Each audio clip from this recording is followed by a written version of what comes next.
Hello, everybody. It's a pleasure to join the meeting. I'm speaking to you from Princeton, New Jersey. I wish I could be there.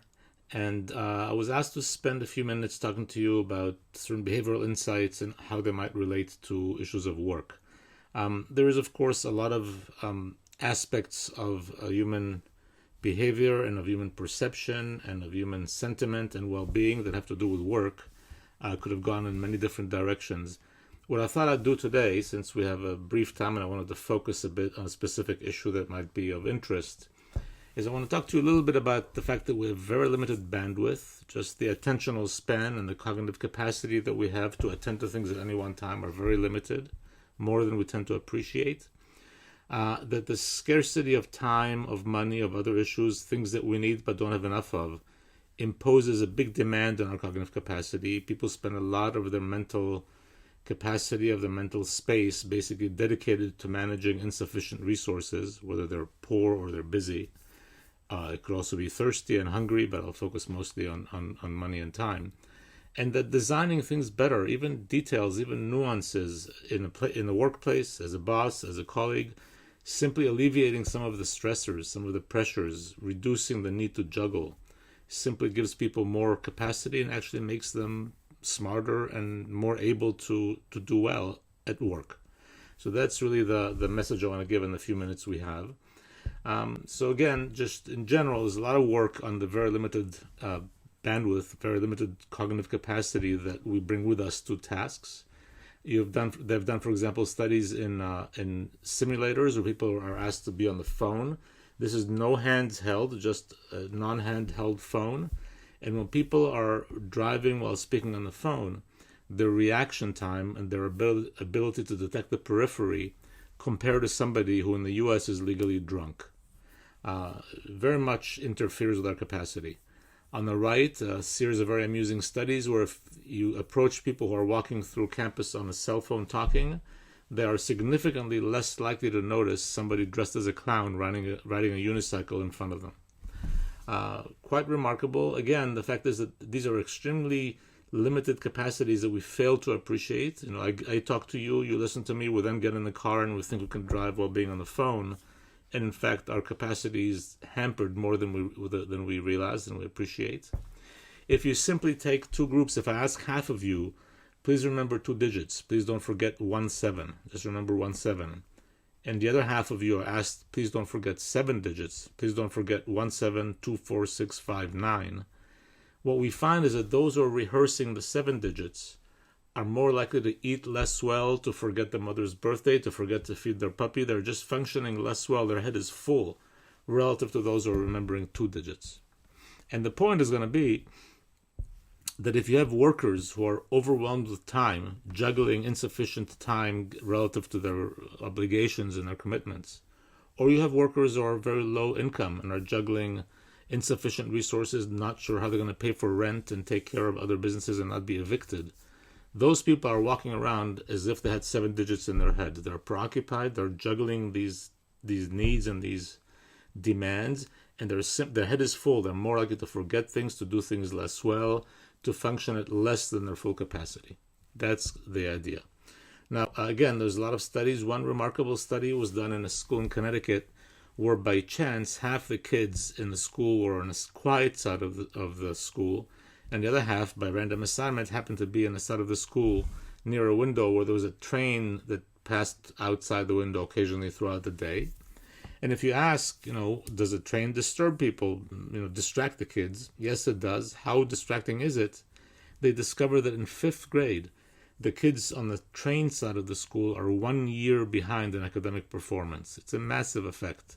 So just having those trains outside the window interfere with your cognitive capacity, with your capacity to attend, much more than we would have intuitively predicted.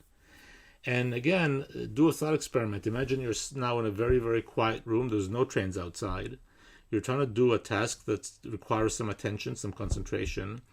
And then there are these internal trains or concerns you might have about, again, food for the kids for next week, paying rent, not being evicted, managing a deadline that's due tomorrow. Whether you're preoccupied with managing insufficient time or money, those are internal preoccupations that go through your head and will simply affect you and make you perform less well than you would have been able to do had those stressors, those obstacles been removed. And so the topic again that I want to kind of leave you thinking about is that scarcity, this need to function with limited resources, with insufficient resources. And again, work has been done on hunger, on loneliness, on thirst, and many other areas. Here I'm talking to you mostly because we're talking about work. Mostly, and now again, you're going to have some workers who might be hungry, and that has an enormous impact on people's ability to concentrate and to work well. But if we simply talk about better conditions, where people are just overly busy, overly committed with time, or not having enough money to finish the month, those are situations where the demand on cognitive capacity is severe. You spend a lot of your mental capacity juggling these needs, and there's just less mind left for other things, and you function less well. There's quite a bit of work on the ways in which people function less well. We've done some studies, for example, where we show that if you simply go to a mall in the US and ask people to fill certain divided attention and IQ type tests, fluid intelligence tests, if you compare low income and high income people, when the challenges you give them remind them of small financial challenges, you have to fix a car that costs $150, which everybody in the mall can do, the rich and the poor participants in the mall do just as well. There's no difference in the cognitive capacity and their divided attention. But once you bring up financial constraints and needs that are more severe, that are threatening to the poor more than to the rich, now the same people, all of a sudden there's a difference. The poor, when you remind them of these financial constraints and these financial impositions, these worries, do less well. They function less well. They score less well on fluid intelligence tests. They do less well in cognitive control compared to their rich friends, while the two did just as well when they were not worried about excessive financial constraints. So literally having the mind juggle these concerns, be worried about them, diminishes your capacity. And along those lines, many other projects have been conducted showing that if you go to the doctor and the doctor describes a complicated situation medically, those who are financially concerned are spending a lot of time being distracted by the potential cost of the intervention and are less attentive to the doctor relative to those who are less worried, etc. One term that people often use is tunneling. When I'm very preoccupied about not being evicted next week or getting food for my kids or finishing a deadline that's due tomorrow morning and I'm not finished, I'm tunneling. I'm focusing on that specific project very strongly. I sometimes do quite well on the thing I'm tunneling on because I'm thinking about nothing else. But all the other things, the parking meter, my kids, my puppies, my parents' birthday, all that stuff gets neglected in ways that could be quite complicated. Now, why is this important? It's important because if we as policymakers, as employers, as colleagues worry about bandwidth, there are things you can do.